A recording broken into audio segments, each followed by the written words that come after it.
जय हिंद दोस्तों, स्वागत है आप सभी का यूपीएससी समाधान एंड रिसर्च प्लेटफॉर्म पर। मैं बालकृष्णा आज आपके लिए एनसीईआरटी क्लास 7 की हिस्ट्री लेकर आया हूँ, आवर पास्ट।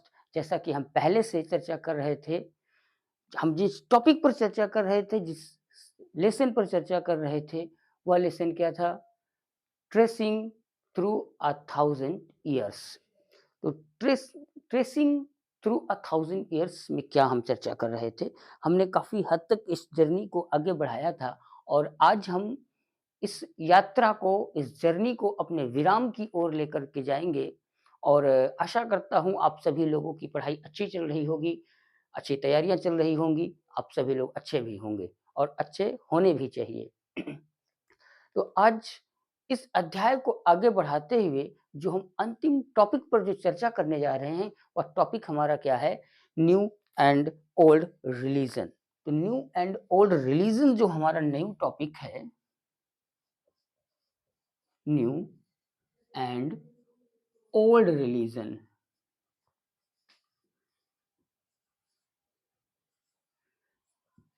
अब हम यहाँ पर जो चर्चा करने जा रहे हैं, देखिए, जब समय का परिवर्तन होता है तो बहुत सारी चीज़ें बदलती हैं। सिर्फ़ समय का जो पहिया है, यानी काल चक्र जो चलता है, वो सिर्फ़ वही नहीं चल रहा होता है। वह अपने साथ बहुत सारी चीज़ों को समेट करके चलता है। तो यहाँ जब हम देख रहे हैं, इन इतिहास के पन्नों में जब हम झाँक रहे हैं, कहते हैं, कई बार मैंने रिपीट किया इन शब्दों को, कि खंडहर से शब्द झाँकते हैं।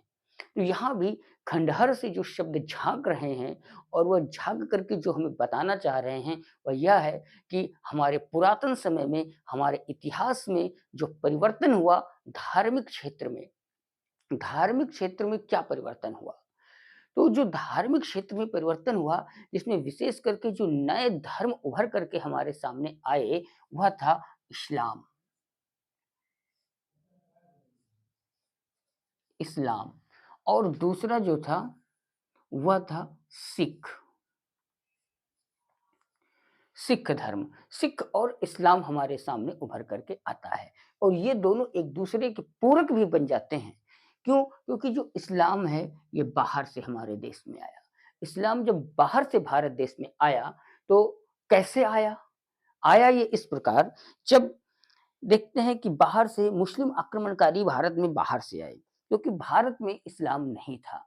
जब भारत में इस्लाम नहीं था, तो भारत के बाहर से जो मुस्लिम शासक भारत में आए, तो कहते हैं कि जब व्यक्ति चलता है, तो सिर्फ व्यक्ति नहीं चलता है, उसके साथ-साथ उसकी भाषाएँ, उसके रीति-रिवाज़, परंपराएँ और व्यवहार, बहुत सारी चीज़ें यात्रा करती हैं। कुछ तो प्रत्यक्ष रूप में हमें दिखाई भी देती हैं और कुछ अप्रत्यक्ष रूप में हमें दिखाई देती हैं, जिनको थोड़ा गहनता के साथ जब देखने का प्रयास किया जाता है, तो जो अप्रत्यक्ष रूप की घटनाएँ हैं या जो यात्रा के जो तथ्य हैं, वह भी हमारे सामने उभर कर के आते हैं। तो जब हम इन चीज़ों को देखते हैं, तो बाहर से जो मुस्लिम आक्रमणकारी भारत में जब आते हैं, तो उनके साथ-साथ उनका धर्म आया। अब जब उनका धर्म आया, तो उन्होंने अब विशेष करके उनके आने का जो उद्देश्य भारत में था, जो प्राथमिक उद्देश्य उनका था, वह था धन का लूटना। तो उन्होंने धन लूटने के साथ-साथ अपने बाद में साम्राज्य को भी स्थापित किया। उन्होंने अवसर का लाभ उठाया, उन्होंने भारत को देखा कि यहाँ पर सिर्फ़ धन ही नहीं लूटा जा सकता है। क्यों ना यहाँ पर अगर हम स्थापित हो जाते हैं, अपना शासन व्यवस्था स्थापित करते हैं, तो पूरे जीवन तक धन को हम खा सकते हैं और संभवतः भविष्य में हमारी आने वाली पीढ़ियाँ भी उनका लाभ उठा सकती हैं। क्योंकि एक बार लूटा गया धन, 2 बार लूटा गया धन कुछ समय तक के लिए सीमित हो जाता है। लेकिन जब वह पूरी तरीके से यहाँ स्थापित हो जाएँगे, तो यहाँ के धन का पूरी तरीके से लाभ उठा पाएँगे। तो इन चीज़ों को देखते हुए जब मुस्लिम सत्ता, यानी जब मुस्लिम शासन यहाँ पर प्रारंभ होता है, तब हम देखते हैं कि जो धार्मिक प्रक्रियाएँ हैं, जो उनके रिचुअल्स हैं, उनमें भी परिवर्तन आते हैं। तो जब इस्लाम आता है, तो इस्लाम के साथ-साथ इस्लाम की 2 शाखाएँ भारत में आती हैं। तो वो 2 शाखाएँ कौन-कौन सी हैं? पहली है शिया शिया कौन है? शिया वो है जो प्रोफेट मोहम्मद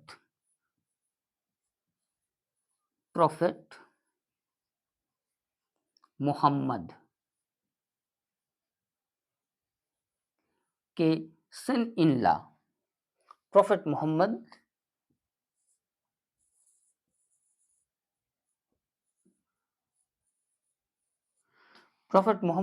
के सन इन लॉ को फॉलो करती है, उनके विचारों को फॉलो करती है।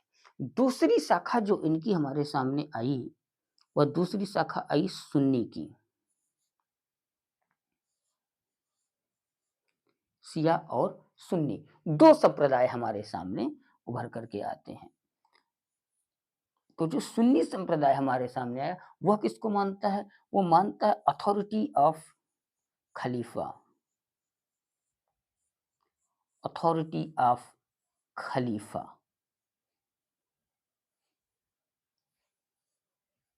खलीफा, वह खलीफा को मानता है, खलीफा के विचारधाराओं को मानता है। तो इस प्रकार से हमारे सामने इस्लाम दो रूप में दिखाई देता है। एक सुन्नी संप्रदाय आगे बढ़ रहा होता है, दूसरा एक शिया और दूसरा सुन्नी, दो संप्रदाय के रूप में इस्लाम हमारे देश में आता है। इसके बाद जब हम थोड़ा-सा और अधिक देखते हैं, तो क्या होता है कि इनमें भी एक और नया परिवर्तन देखने को मिलता है। वो दूसरा क्या होता है? वह होता है भक्ति परंपरा। भक्ति परंपरा भी इनमें जन्म लेती है। भक्ति परंपरा ना सिर्फ इस्लाम में ही जन्म लेती है, बल्कि यह सनातन धर्म में भी आती है। हम अभी चर्चा कर रहे हैं उस पर भी कि नए धर्म के रूप में सिर्फ ये 2 हमारे सामने आते हैं। ये है न्यू रिलीजन। ओल्ड रिलीजन में जो हम देखते हैं, तो ओल्ड रिलीजन में हमारे सामने क्या आता है?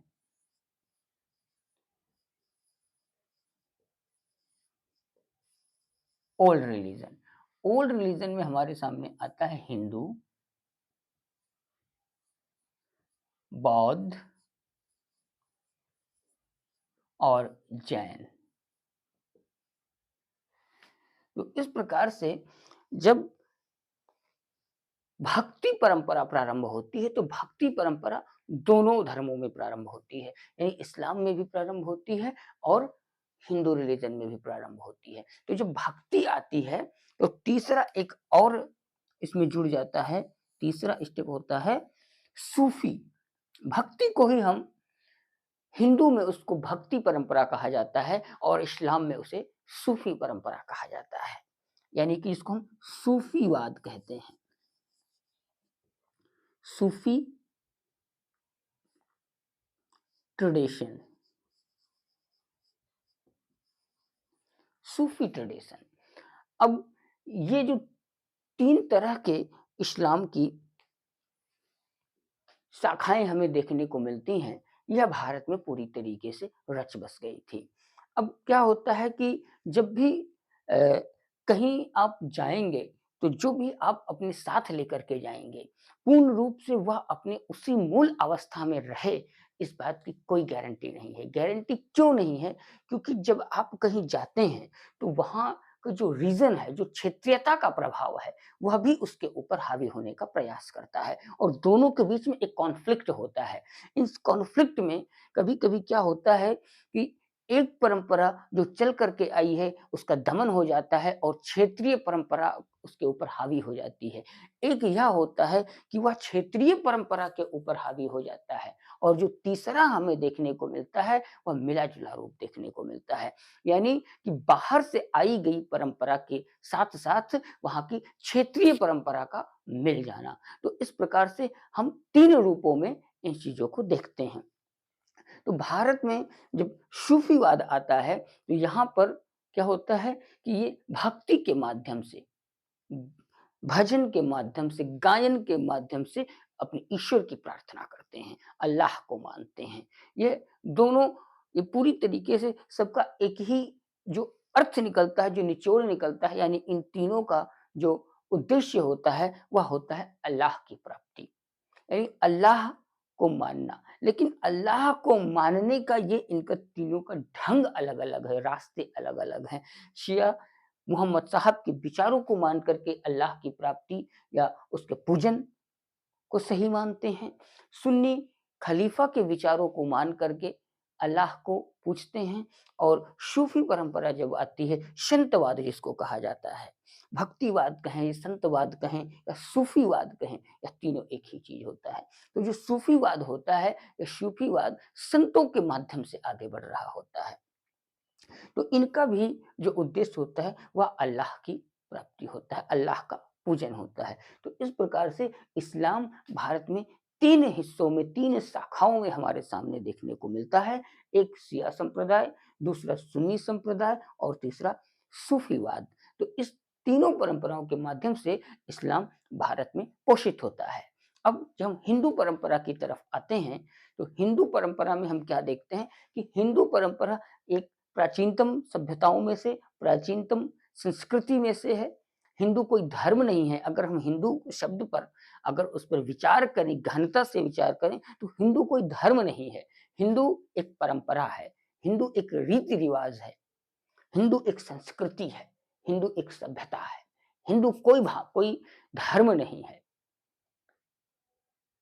मैंने पिछले अध्याय में आपको बताया भी था कि हिंदू किसे कहा गया? सिंधु नदी के आसपास के रहने वाले लोगों को, क्योंकि जो सिंधु है, सा से हा बना है। अरबी लोगों के लिए यह एक प्रॉब्लम थी, एक समस्या थी कि उनका जो उच्चारण था, वे सा को हा बोलते थे। जैसे उदाहरण हम आपको एक छोटा-सा दे रहे हैं, सप्ताह।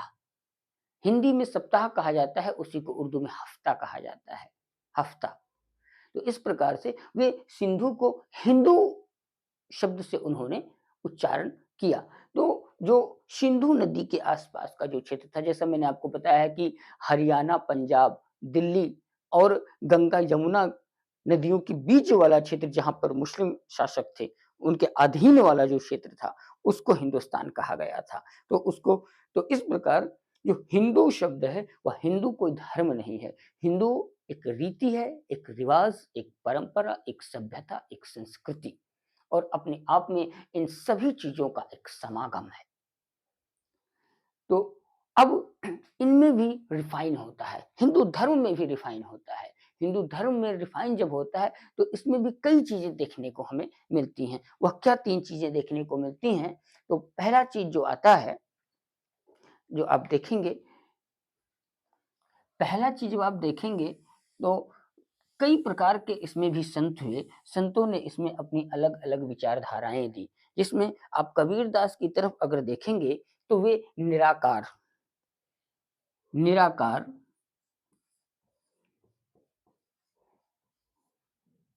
निराकार ब्रह्म के उपासक थे। ब्रह्म के उपासक थे। यानी उन्होंने उन्होंने किसी रूप में नहीं और सभी रूपों में ईश्वर की प्रार्थना की। उनका कहना था कि किसी मूर्ति में ईश्वर नहीं बसता है, किसी मंदिर में ईश्वर नहीं बसता है, हर एक चीज़ में ईश्वर है और किसी में भी ईश्वर नहीं है। एक निराकार, उन्होंने ईश्वर की कोई कल्पना नहीं की कि ईश्वर ऐसा दिखता है, 4 हाथ हैं, 3 आँखें हैं, विशालकाय शरीर है, ऐसी कोई कल्पना नहीं की। और इस प्रकार से तो इनको मानने वाले कौन थे? कबीर थे। और कबीर जैसे अन्य धर्मगुरु या संत पैदा हुए। उसके बाद आगे देखते हैं, तो साकार रूप में भी मानने वाले बहुत सारे संत आए, जिसमें तुलसीदास का नाम प्रमुख है, जो राम के बहुत बड़े भक्त थे, जिन्होंने रामचरितमानस की रचना की, एक अमर ग्रंथ की रचना की, जिसको अवध की एक बहुत बड़ी बहुत बड़ा अवध का उसको विरासत कहा जा सकता है। हालाँकि विरासत के रूप में रामलला नैछो है, लेकिन हम रामचरितमानस को भी रख सकते हैं, क्योंकि वह अमर ग्रंथ है। तो तुलसीदास जी थे, जिन्होंने साकार रूप से ब्रह्म की उपासना की। उन्होंने अपने प्रभु की एक आकार प्रकार उनका बनाया। फिर सूरदास आते हैं, सूरदास ने कृष्ण की भक्ति की, वे कृष्ण को पूजते हैं। मीराबाई आती हैं, वे पूजती हैं। इन्हीं क्रम में जब हम आगे बढ़ते हैं, तो क्या देखते हैं कि चैतन्य महाप्रभु आते हैं।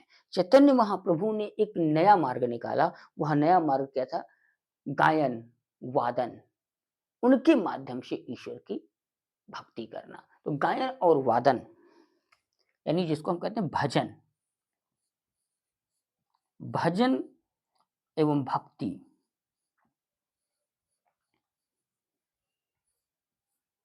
ये चैतन्य महाप्रभु,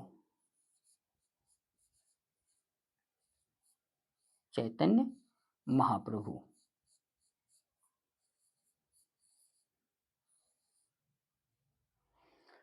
जो पश्चिम बंगाल से थे। तो इस प्रकार आप देखते हैं कि धर्मों में किस प्रकार से रिफाइनरी सिस्टम लग चुका था, रिफाइन होना शुरू हो गए थे और ज़रूरी भी होता है। अब जब एक ही चीज़ कहते हैं कि ठहरे हुए जल में कीड़े पड़ जाते हैं, कितना भी शुद्ध जल क्यों ना हो, जब वो ठहर जाता है एक स्थान पर, तो कुछ समय पश्चात वह खराब होने लगता है। तो इस प्रकार से रिफाइन करना, उनमें नई विचारधाराओं का पैदा होना, वह बहुत ही आवश्यक होता है। तो हिंदू धर्म में इस प्रकार से एक नई परंपरा हमारे सामने आई। फिर बौद्ध और जैन की बात करें तो यह भी ओल्ड रिलीजन में आते हैं। बौद्ध और जैन ओल्ड रिलीजन में क्यों? क्योंकि 6ठी शताब्दी ईसा पूर्व का बौद्ध धर्म शुरू होता है। जैन धर्म की भी शुरुआत उसी के आस-पास होती है। तो इन दोनों धर्म के विचारधाराएँ लगभग एक-दूसरे से मिलती-जुलती हैं। इनमें भी बहुत सारे नए परिवर्तन हुए। बौद्ध मठों का निर्माण किया गया। बौद्ध भिक्षुओं ने अपने धर्म के प्रचार-प्रसार के लिए इसको काफ़ी आगे बढ़ाया। इसमें भी कई शाखाएँ पैदा होती हैं, जिसमें एक आता है हीनयान, दूसरा आता है महायान, फिर आता है लास्ट में वज्रयान, फिर थेरवाद, बहुत सारी चीज़ें जो है बौद्ध धर्म में भी आई। जैन धर्म जैन धर्म में दिगंबर आए, श्वेतांबर आए, तो ये भी इसमें डिवाइड हुआ और उनको अलग-अलग तरीके से समाज में रिप्रेज़ेंट किया गया। फिर अब हम जब सिख धर्म पर चर्चा करते हैं, तो सिख धर्म के अस्तित्व में आने के पीछे कारण क्या था? इस्लाम। इस्लाम की वजह से सिख धर्म पनपा। सिख का अर्थ क्या होता है? सिख का अर्थ होता है सीखना। यानी जो व्यक्ति सीखने की परंपरा को जारी रखता है, वह सभी सिख होते हैं। सिख का मतलब ये नहीं होता है कि आपने पगड़ी बाँध ली, आपने बड़े बाल रख लिए, कड़ा पहन लिए, कटार रख लिया तो आप सिख हो गए, नहीं। सिख में भी जो मेन जो अर्थ है वो यही है सीखना। जो व्यक्ति सीखने की परंपरा को जारी कर रखा है, वह सभी सिख हैं। तो इस्लाम कट्टरता के साथ भारत में बढ़ा। हालाँकि जो सूफ़ीवाद था, सूफ़ी ट्रेडिशन जो था, वह थोड़ा-सा उसमें लचीलापन ज़रूर था। लेकिन जो शिया और सुन्नी संप्रदाय था, ये काफ़ी कठोर था और इस्लाम ने बड़ी कठोरता के साथ अपने आप को भारत में स्थापित किया। यह एक कटु सत्य भी है, इसको अन्यथा ना लें, क्योंकि इस्लाम ने तलवार के बल पर अपने आप को स्थापित किया। तलवारों के बल पर ज़बरदस्ती भारत में बहुत सारे धर्म परिवर्तन ज़बरदस्ती करवाए गए। उदाहरण स्वरूप अगर आप देखें, तो गुरु तेग बहादुर, जिनकी अभी हाल ही में जयंती मनाई गई है, और शीशगंज गुरुद्वारा जो दिल्ली के चांदनी चौक में आपको देखने को मिलेगा। औरंगज़ेब ने उनको जब ऑफ़र किया कि आप इस्लाम को स्वीकार करें, उन्होंने उसको स्वीकार करने से जब मना कर दिया, तो उनकी हत्या कर दी गई। तो इस्लाम बड़ी ही कठोरता के साथ भारत में पनपा और इस्लाम की कठोरता को देखते हुए उसकी उदंडता, एक तरीके से उदंडता हम कहें उसे, उदंड था यह धर्म। ज़बरदस्ती करना, ज़ोर लगाना, ये सारी भावनाएँ इसके अंदर थी। तो इसकी उदंडता को देख कर के हिंदू में से एक नई शाखा निकल कर के सिख धर्म बनी। इसमें भी बाद में कई शाखाएँ बनती हैं। तो इस प्रकार से नए नए और पुराने धर्म अस्तित्व में नए धर्म अस्तित्व में आए, पुराने धर्मों में परिवर्तन किया गया। तो यह एक बहुत बड़ी क्रांति थी एक तरीके से समाज में और इन सभी चीज़ों को इतिहासकार पूरी तरीके से नहीं उकेर पाए हैं कागज़ के पन्नों पर, क्योंकि इसमें भी बहुत अंतर होता है। जैसे कि हम अभी पिछले क्लासेस में चर्चा कर चुके हैं, मैन्युस्क्रिप्ट्स पर की वर्ज़न तैयार किए गए, न्यू वर्ज़न तैयार किए गए, कि अब उसमें बहुत सारे तथ्य सही भी हैं, बहुत सारे तथ्य गलत इसलिए हो गए हैं क्योंकि उनको अंदाज़ा के आधार पर लिखा गया है, उनको गेस किया गया है। गेस करने के पीछे के कई कारण हैं। कभी-कभी तथ्यों का अभाव होना, रिसोर्सेज़ का पूरी तरीके से क्लैरिटी का ना हो पाना। तो ये जो चीज़ें थी, इन्होंने इतिहास को एक साकार रूप तो दिया, समझने की एक प्रथा तो पैदा की लोगों के भीतर, जानने का के तरीके को सरल बनाया, लेकिन उसको हम 100% सही कहें, यह पूरी तरीके से नहीं कहा जा सकता है। तो इस प्रकार यह न्यू और ओल्ड रिलीजन भारत में पनपा और आगे बढ़ा। अब जो हम इसके बाद आगे बढ़ते हैं, तो जब हम आगे बढ़ते हैं तो क्या हुआ कि एक चेंजेज़ आता है लोगों के भीतर। वो चेंजेज़ क्या आता है और जो नया चेंजेज़ देखने को हम पाते हैं, होता है कि जो हिस्टोरिकल्स पीरियड आता है जिसमें हिस्टोरियंस ने इनको जब प्रयास किया कि इनको कागज़ के पन्नों पर उकेरा जाए, इनको एक श्रृंखलित एक डाटा तैयार किया जाए, तो उसमें उनको बहुत सारी समस्याएँ आई। उनको समस्याएँ आने के पीछे की जो अभी मैं चर्चा कर रहा हूँ, वह कारण यही थे कि मैन्युस्क्रिप्ट का गायब हो जाना। जिसमें आप देखते हैं, मैंने अभी लास्ट क्लासेस में चर्चा किया था कि जो ज़ियाउद्दीन बर्नी था, ज़ियाउद्दीन बर्नी ने 1356 में अपना एक क्रॉनिकल लिख दिया था और उसके ठीक 2 साल बाद उसने अपने दूसरे क्रॉनिकल को निकाला। मगर पहला क्रॉनिकल 1960 तक इतिहासकारों की जानकारी में नहीं आया। क्यों नहीं आया? क्योंकि वह किसी बड़ी लाइब्रेरी में खोया रहा। तो ऐसे बहुत सारे रिसोर्सेज़ हमारे कहीं पुरानी लाइब्रेरियों में दफ़न रहे, कहीं खत्म ही हो गए, नष्ट ही हो गए। तो उनकी वजह से बहुत सारे डाटा का अभाव तो है, मगर फिर भी एक प्रयास किया गया इतिहासकारों के द्वारा कि एक नए तरीके से उनको सामने लाया जाए। तो ये जो हज़ार वर्षों के दरमियान की जो मैं बात कर रहा था कि ये जो चेंजेज़ हुए, इसमें बहुत सारी प्रॉस्पेरिटीज़ चेंजेज़ आई। प्रॉस्पेरिटी चेंजेज़ किस प्रकार की आती हैं? जो प्रॉस्पेरिटी चेंजेज़ आते हैं, तो ये प्रॉस्पेरिटी चेंजेज़ ये होते हैं कि जो लोग किसी संस्था के साथ जुड़े, यानी जो एक राज्य परिवार के साथ जुड़े, वो किसी भी धर्म से संबंधित हो, किसी राज्य परिवार के साथ जुड़ते हैं या किसी राज्य परिवार के साथ में किसी मंदिर, मोनास्ट्रीज़ इनके साथ जुड़े, वे रिच होते गए। लेकिन जो आम जन थे, वह अभी भी उसी तरीके से थे। हालाँकि बहुत सारे लोगों ने उसमें चेंजेज़ किए अपने लाइफ़ में। तो जो एक प्रॉस्पेरिटी वाली जो चेंजेज़ हमें देखने को मिलती है, इनमें बहुत सारे जगहों पर इतिहासकारों को दिक्कतें आई, जिसका वो सही-सही डाटा नहीं निकाल पाए। फिर और अधिक जब हम आगे बढ़ते हैं, तो हम क्या देखते हैं कि आज के डेट में और कल के जो बीता हुआ कल है, यानी आज कहने का मतलब ये है कि वर्तमान में जिस इतिहास को हम देख रहे हैं और कल जो इन हज़ार वर्षों के बीच के इतिहास की जो हम चर्चा करते आ रहे हैं, इनमें काफ़ी हद तक हमें बदलाव देखने को मिलता है। अब इस प्रकार से हम इस चैप्टर को यहीं पर विराम देंगे और इस चैप्टर का पूरी तरीके से ये यात्रा आज यहीं पर समाप्त होती है। आशा है आप सभी लोगों को ज़रूर समझ में आया होगा, क्योंकि ये बहुत ज़्यादा डीप में नहीं था, क्योंकि हज़ार वर्षों के चेंजेज़ में डाटाओं का इधर-उधर होना एक आम बात है, कोई बहुत बड़ी चीज़ नहीं है। नए और पुराने धर्मों का आना, जैसा आप जानते हैं, मैंने अभी ज़िक्र भी किया कि इस्लाम भारत में बाहर से आया, सिख उसके प्रभाव की वजह से पनपा और हिंदू, जैन और बौद्ध तो पहले से ही अस्तित्व में थे। तो ये बहुत सारी चीज़ों को, जहाँ तक मुझे उम्मीद है, आप सभी लोगों को समझ में आया होगा और यदि किसी प्रकार का आपके पास कोई प्रश्न है, तो कमेंट के ज़रिए आप हमसे ज़रूर संपर्क करें और यहीं पर इस यात्रा को विराम करते हुए हम आपसे विदा लेना चाहेंगे। तब तक के लिए आप व्यस्त रहें, मस्त रहें और अपनी पढ़ाई को जारी रखें। फिर मिलेंगे दोस्तों नए सेशन में, नए टॉपिक के साथ, नए चैप्टर के साथ। जय हिंद।